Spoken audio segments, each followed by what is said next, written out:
এখন থেকে আনসারে কোনো রেস্ট প্রথা থাকবে না বলে জানিয়েছেন স্বরাষ্ট্র উপদেষ্টা অবসরপ্রাপ্ত লেফটেন্যান্ট জেনারেল মোহাম্মদ জাহাঙ্গীর আলম চৌধুরী। প্রাথমিক সিদ্ধান্তের পাশাপাশি জাতীয়করণের দাবি সুপারিশ কমিটির রিপোর্টের ভিত্তিতে বিবেচনার কথাও জানান তিনি। স্বরাষ্ট্র উপদেষ্টার আশ্বাসের পর আন্দোলন স্থগিত করেছেন আনসার সদস্যরা।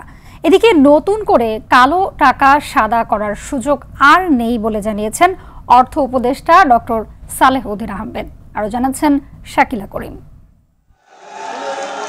চাকরি জাতীয়করণ সহ বেশ কয়েকটি দাবিতে গেল কয়েকদিন ধরে আন্দোলন করে আসছেন আনসার সদস্যরা। রোববার বাধা উপেক্ষা করেই প্রশাসনের প্রাণকেন্দ্র সচিবালয়ে ঢুকে পড়েন তারা। পরে প্রতিনিধি দলের সঙ্গে আলোচনায় বসেন স্বরাষ্ট্র উপদেষ্টা মোহাম্মদ জাহাঙ্গীর আলম চৌধুরী। 3 উপদেষ্টা এবং অন্যান্য যারা সহকর্মী সবার সাথে আলোচনা করে আমরা একটা সিদ্ধান্তে উপনীত হয়েছি।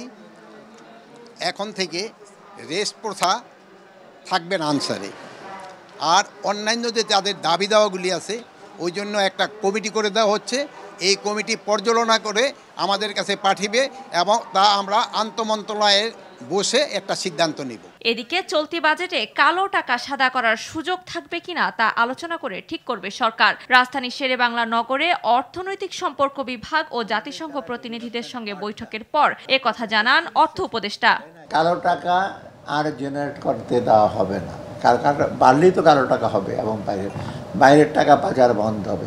বিদেশে পাচার হওয়া টাকা ফিরিয়ে আনতে বাংলাদেশ ব্যাংক কাজ করছে বলেও জানান তিনি। বাইরে যে পাচার করেছে সেটা ফিরিয়ে আনার যথেষ্ট চেষ্টা করা হবে। সেজন্য বাংলাদেশ ব্যাংক এটা কাজ করছে, এই জন্য আইনি কিছু সহায়তা লাগে ডেফিনেটলি আমরা করব।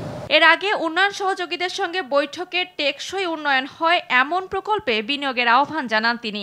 পরে অর্থ উপদেষ্টা বলেন, এখন থেকে ঢালাওভাবে নয়, যাচাই বাছাই করে ঋণ নেওয়া হবে। সেটা আমরা ঋণ বেছে টেছে নেব, কারণ ঋণের বোঝা তো দিন দিন বাড়ছে। শাকিলা করিম, RTV, ঢাকা।